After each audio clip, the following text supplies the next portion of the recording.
नमस्कार मित्रों, मैं हूं दीपक कुमार रथ और उदय इंडिया डिजिटल में आप सबका बहुत बहुत स्वागत है। मित्रों, हमारा जो विशेष अध्याय है भारतीयता का शंखनाद, आज एक उसका और पहलू है।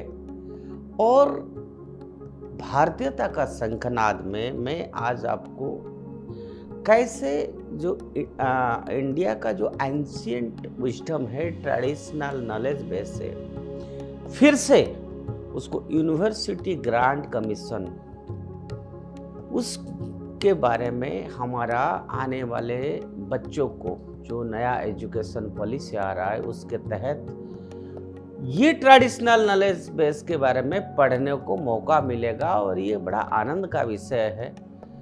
इसीलिए हमने इस सब्जेक्ट को भारतीयता का शंखनाद के अंदर आज ऐड करने का सोचा, क्योंकि वास्तविक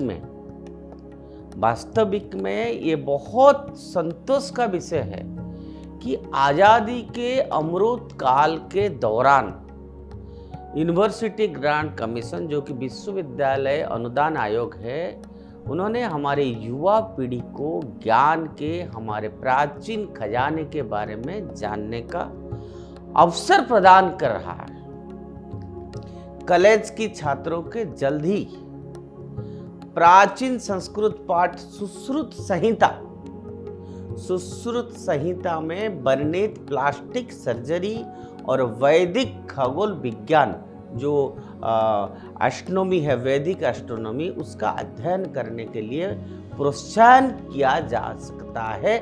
और ये हम सब के लिए एक आनंद का विषय है, रोचक विषय है, गर्व का भी विषय है। अब आइए मैं आपको सुश्रुत संहिता और जो वैदिक एस्ट्रोनॉमी है उसके बारे में थोड़ा बहुत जो हमारे पास जानकारी है मैं आपके सामने रखूं। सुश्रुत शल्य चिकित्सा के जनक है। यद्यपि चिकित्सा और शल्य चिकित्सा का विज्ञान आज काफी आगे बढ़ गया है, लेकिन आज भी प्रचलित कई टेक्निक सुश्रुत संहिता से ही ली गई है। और सुश्रुत ने 8 प्रमुखों के तहत सर्जरी का वर्णन किया है। एक्सिक्शन, जद्या, लेख्य, स्कैरिफिकेशन, वैद्य, पंक्चरिंग, एशिया, एक्सप्लोरेशन, औहरीय जो कि एक्सट्रैक्शन, व्यारणा जो कि इवैक्यूएशन और शिक्षा शूटर्निंग। सुश्रुत के लेखन में सर्जरी के सभी बुनियादी सिद्धांत जैसे planning, precision, haemostasis and perfection को महत्वपूर्ण स्थान मिलता है। उन्होंने विभिन्न प्रकार की दोषों के लिए विभिन्न पुनर्निर्माण प्रक्रियाओं का वर्णन किया है। उनकी रचनाएं सुश्रुत संहिता के रूप में संकलित है।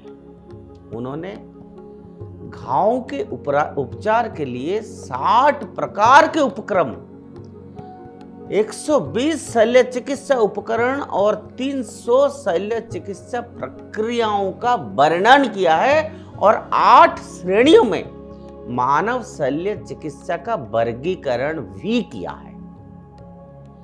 सफल सर्जरी के लिए सुश्रुत ने शराब और हैनबिन यानी कैनबिस इंडिका जैसे नशीले पदार्थों का उपयोग जो एनेस्थीसिया के रूप में उस समय में किया, और इन्हीं के आधार पर आज के एनेस्थीसिया का ही विकास हुआ है। जब हम सर्जरी में योगदान देने वाले की पहली सूची बनाते हैं तो आचार्य सुश्रुत का नाम सबसे पहले आता है। भारतीय चिकित्सा में शल्य चिकित्सा की प्राचीन परंपरा का जिक्र सुश्रुत संहिता में मिलता है। सुश्रुत ने प्राचीन भारत में सर्जरी को सराहनीय ऊंचाइयों तक पहुंचाया और उस युग का बाद में प्राचीन भारत में सर्जरी का स्वर्ण युग माना गया। भारत में सर्जरी के विज्ञान और कला में उनकी कई महत्वपूर्ण योगदान के कारण उन्हें भारतीय सर्जरी का जनक और भारतीय प्लास्टिक सर्जरी का जनक भी माना जाता है। आचार्य सुश्रुत ने उल्लेख किया है कि विज्ञान का अध्ययन करने के बाद भी यदि इसकी सही व्याख्या नहीं की गई है तो यह केवल चंदन का बोझा ढोने वाला गधे इसी तरह की परिश्रम करेगा जाकि चंदन विशेषताओं से अनभिज्ञ है। उनका मानना था कि एक अच्छा डॉक्टर बनने के लिए सर्जरी और दवा दोनों का ज्ञान अवश्य बहुत आवश्यक है।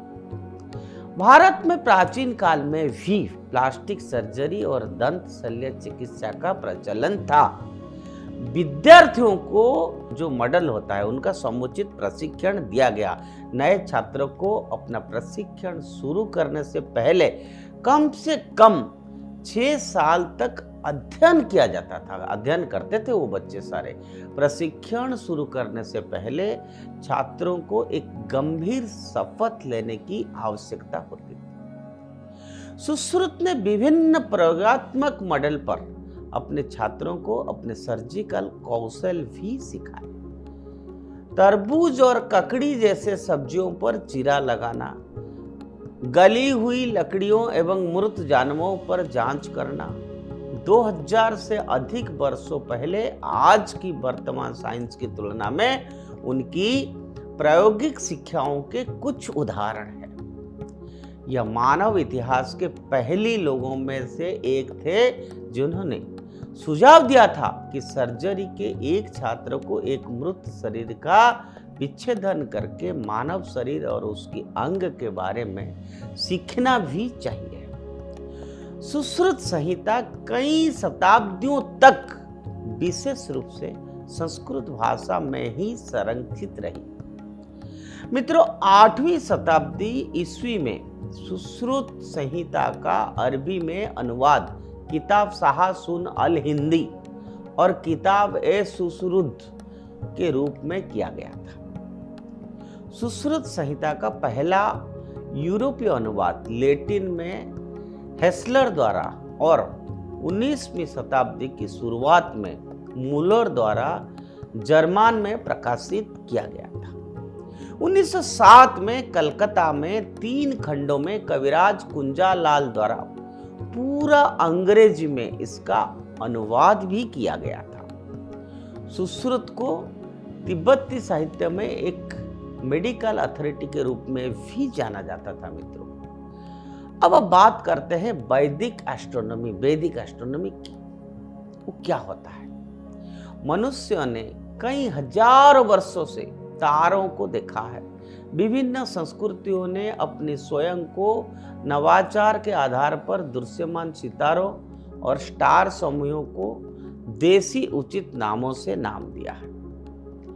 वैदिक एस्ट्रोनॉमी 5000 वर्षों से अधिक पुराना है। मित्रों, वैदिक संस्कृति में एस्ट्रोनॉमी ने एक बहुत बड़ी ही केंद्रीय भूमिका निभाई है और यह स्पष्ट है प्रारंभिक ग्रंथों में नक्षत्र और पिंडों की असंख्य संदर्भों से। वैदिक एस्ट्रोनॉमी सटीक घड़ियों के उपयोग पर आधारित नहीं था, बल्कि समय की ठीक इकाइयों को लंबी अवधि की घटनाओं से परिभाषित किया गया था। चंद्र और वर्षों यानी लूनार एंड सोलर ईयर्स के बीच करेस्पॉन्डेंस को संरक्षित करने के लिए नियमित अंतराल पर इंटरकैलेरी मंथ्स को सम्मिलित किया गया था। वैदिक एस्ट्रोनॉमी 6 वेद एंगास यानी सब्सिडियरी साइंसेस में भी एक है।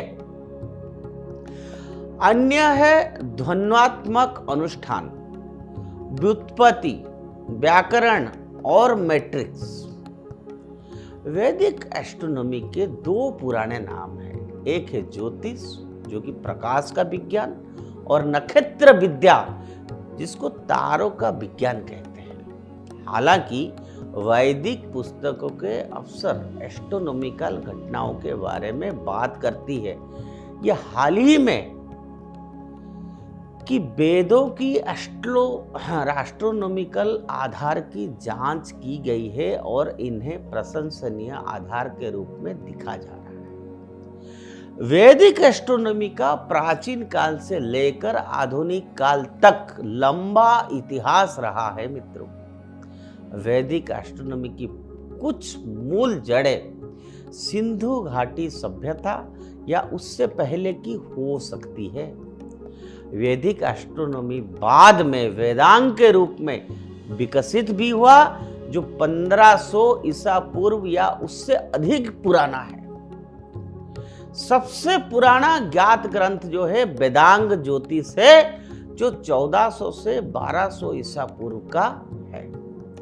मित्रों, आप इसी से पता लगा सकते हैं कि भारत का जो एंशिएंट विजडम था या ट्रेडिशनल विजडम था वो कितना हायर लेवल का था, लेकिन इतने साल बीत गया, हमारा बच्चे या हमारा एजुकेशन करिकुलम में उसको नहीं रखा गया और उसको हमारा यंग जनरेशन नहीं पढ़ पाया था।